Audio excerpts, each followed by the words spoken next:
Hi friends, welcome to Jo's kitchen. நீங்கள் இன்னும் நம்ம ஜோஸ் கிச்சன் சேனலை சப்ஸ்கிரைப் பண்ணலையா? சட்டுன்னு சப்ஸ்கிரைப் பண்ணிவிட்டு லைக் பட்டனை தட்டி விட்டுட்டு வாங்க, வீடியோக்குள்ளார போகலாம். தினமும் ஒரு கைப்பிடி வேர்க்கடலை சாப்பிட்றதுனால நமக்கு கிடைக்கக்கூடிய 5 நன்மைகள் என்ன அப்படின்னு தான் இந்த வீடியோவில் பார்க்க போகிறோம். ஸோ வீடியோவை ஸ்கிப் பண்ணாமல் பாருங்கள் ஃப்ரெண்ட்ஸ். வேர்க்கடலை தாங்க ஒரு பெஸ்ட்டு ஸ்நாக்ஸு. நம்மள சிலர் இந்த வேர்க்கடலையை வேக வச்சு சாப்பிடுவோம், சிலர் வறுத்து சாப்பிடுவோம், சிலர் கடலை மிட்டாயாக கூட டிஃப்ரெண்ட்டாக எடுத்துக்கிறோம். நம்ம சாப்பிட்றோம்ல, அந்த மிக்சர் இது மாதிரியான உணவுப் பொருட்களில் கூட வேர்க்கடலை சேர்க்கப்படுது. இந்த வேர்க்கடலை அப்படிங்கிறது எளிதாக கிடைக்கக்கூடிய ஒன்றாகவும் இருக்குது, விலை மலிவானதாகவும் இருக்குது. அதாவது பாதாம், பிஸ்தா, முந்திரி இதை விட கம்பேர் பண்ணுறப்ப இந்த வேர்க்கடலையோட விலை மலிவானதாக இருக்குது. வேர்க்கடலை அப்படிங்கிறது உண்மையாகவே பீன்ஸு, பயறு, சோயாலாம் இருக்குல்ல, இது மாதிரியான பயிர்களோட குடும்பத்தை சேர்ந்தது தான். ஆனால் வேர்க்கடலை இதெல்லாம் விட்டு தனித்து பாதாம், பிஸ்தா, முந்திரியோடு சேர்ந்துருக்கிறதுக்கு என்ன காரணம் அப்படின்னு பார்த்தீங்கன்னா, வேர்க்கடலையை அப்படியே பச்சையாக சாப்பிடலாம். இந்த பீன்ஸு, பயிறு, சோயா அதை பச்சையாக சாப்பிட முடியாது. இன்னொரு ரீசன் என்னன்னு பார்த்தீங்கன்னா, வேர்க்கடலையில் பாதாம், பிஸ்தா, முந்திரி இதில் இருக்கக்கூடிய ஊட்டச்சத்துக்கள்லாம் அப்படியே கிடைக்குது. இந்த வேர்க்கடலை இருக்குல்ல, அது ஏழைகளின் பாதாம் அப்படின்னு கூட அழைக்கப்படுது. உடல் எடையை குறைய செய்கிறதுல வேர்க்கடலை எப்படி பயன்படுது அப்படின்னு பார்க்கலாம்.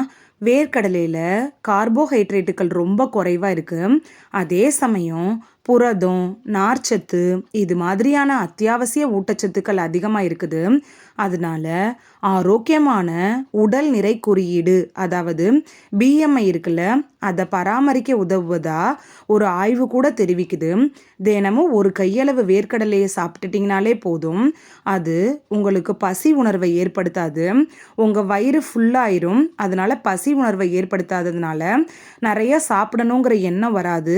உடல் எடையை குறைக்க நினைக்கிறவங்க தினமும் ஒரு கைப்பிடி அளவு வேர்க்கடலையை எடுத்துக்கிறது உங்களுக்கு ரொம்ப யூஸ்ஃபுல்லாக இருக்கும். முதுமையை தடுத்து என்றும் இளமையுடன் இருக்கிறதுல வேர்க்கடலை எப்படி பயன்படுது அப்படின்னு பார்க்கலாம். வேர்க்கடலையில் இருக்கக்கூடிய ரெஸ்வரட்ரால் போன்ற பயோ ஆக்டிவ் சேர்மங்கள் இருக்குல்ல, இது வயதான தோற்றம் ஏற்படுறத தடுக்கிறதுக்கு ரொம்ப யூஸ்ஃபுல்லாக இருக்குது. தினமும் ஒரு கைப்பிடி அளவு வேர்க்கடலையை சாப்பிட்டிங்கன்னா வயதான அறிகுறிகளை காட்டாமல் என்றும் இளமையோடு இருக்கிறது போல தோற்றம் ஒலிக்கும். தசைகளை வலிமையாக்குறதுல வேர்க்கடலை எப்படி பயன்படுது அப்படின்னு பார்க்கலாம். வேர்க்கடலையை பொறுத்த வரைக்கும் இதில் தாவர புரதங்கள் நிறைய இருக்குது. ஜிம்முக்கு போகிறவங்கலாம் ஜிம்முக்கு போகிறதோட மட்டும் இல்லாமல் தினைக்கும் ஒரு கைப்பிடி வேர்க்கடலையை சாப்பிட்டுட்டாங்கன்னா மெலிந்த தசைகளை உறுதியான தசைகளாக உருவாக்க முடியும். அது மட்டும் இல்லாமல் இந்த வேர்க்கடலை இருக்குல்ல, இது தசையோட வளர்ச்சிக்கும் தசையில் வரும்ல அந்த பிரச்சனைகளை தீர்க்கவும் உதவுது.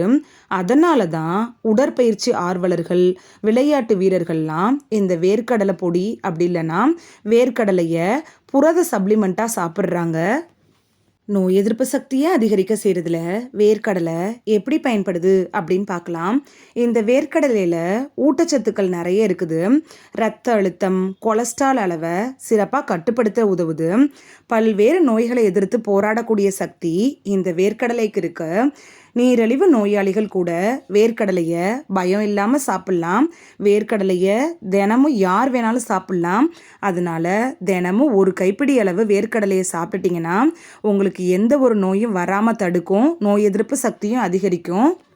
இதயத்தை ஆரோக்கியமாக வச்சுருக்கிறதுல வேர்க்கடலை எப்படி பயன்படுது அப்படின்னு பார்க்கலாம். வேர்க்கடலையை சாப்பிட்றது குறைந்த அடர்த்தி கொழுப்பு புரதம், அது மட்டும் இல்லாமல் ஒட்டுமொத்த கொலஸ்ட்ரால் அளவை சிறப்பாக ஒழுங்குபடுத்துறதோடு தொடர்புடையதாக இருக்குது அப்படின்னு ஆய்வுகள்லாம் தெரிவிக்குது. இது நிச்சயமாகவே உங்களோட இதயத்துக்கு சிறந்தது தான். ஏன்னா இந்த வேர்க்கடலை இருக்குல்ல, அது இரத்த நாளங்களை தெளிவாகவும் ஆரோக்கியமாகவும் வச்சுருக்கும். அது மட்டும் இல்லாமல் அடைப்புகள், இதய நோய்களை தடுக்கிற சக்தியும் இந்த வேர்க்கடலைக்கு இருக்குது. குறிப்பு: உங்களுக்கு அலர்ஜி ப்ராப்ளம் இருந்துச்சுன்னா வேர்க்கடலை சாப்பிட்றத அவாய்ட் பண்ணிடுறது நல்லது. அது மட்டும் இல்லாமல் வேர்க்கடலை சாப்பிட்றது நல்லது தான், ஆனால் அளவோடு சாப்பிடணும். அளவுக்கு அதிகமாக வேர்க்கடலை சாப்பிட்டிங்கன்னா வயிறு உபாதைகள் ஏற்படக்கூட வாய்ப்பு உண்டாகிரும். வேர்க்கடலையே சாப்பிட்றப்ப அளவுக்கு மிஞ்சினால் அமுதமும் நஞ்சு அப்படிங்கிற பழமொழி நமக்கு ஞாபகம் இருக்கணும். வேர்க்கடலை இருக்குல்ல, அதை கடலை மாவில் சேர்த்து வேர்க்கடலை பகோடா செய்வாங்கள்ல, அதை சாப்பிடக்கூடாது. வேர்க்கடலையில் மசாலா பொருட்களை சேர்த்து சாப்பிடுவோம்ல, அதையும் அவாய்ட் பண்ணிடுங்க. வேர்க்கடலையை ரொம்ப ஃப்ரை பண்ணியும் சாப்பிடக்கூடாது. பச்சை வேர்க்கடலையை சாப்பிடலாம், இல்லைனா லைட்டாக ரோஸ்ட் பண்ண வேர்க்கடலையை சாப்பிடலாம். அப்படி இல்லைனா கடலை மிட்டாய் செஞ்சு சாப்பிடலாம். இந்த வீடியோவில் தினமும் ஒரு கைப்பிடி அளவு வேர்க்கடலை சாப்பிட்றதுனால நமக்கு கிடைக்கக்கூடிய 5 நன்மைகள் என்ன அப்படின்னு தான் பார்த்தோம். இந்த வீடியோ உங்களுக்கு பிடிச்சிருந்துச்சுன்னா லைக் பட்டனை தட்டி விடுங்க. சப்ஸ்கிரைப் பண்ணுற ஃப்ரெண்ட்ஸும் மறக்காமல் லைக் பட்டனை தட்டி விடுங்க. இந்த வீடியோ உங்கள் ஃப்ரெண்ட்ஸுக்கு பயன்படணும் அப்படின்னு நினச்சிங்கன்னா ஷேர் பண்ணி விடுங்க. நிறைய பேர் சப்ஸ்கிரைப் பண்ணாமல் பார்க்குறீங்க ஃப்ரெண்ட்ஸ்.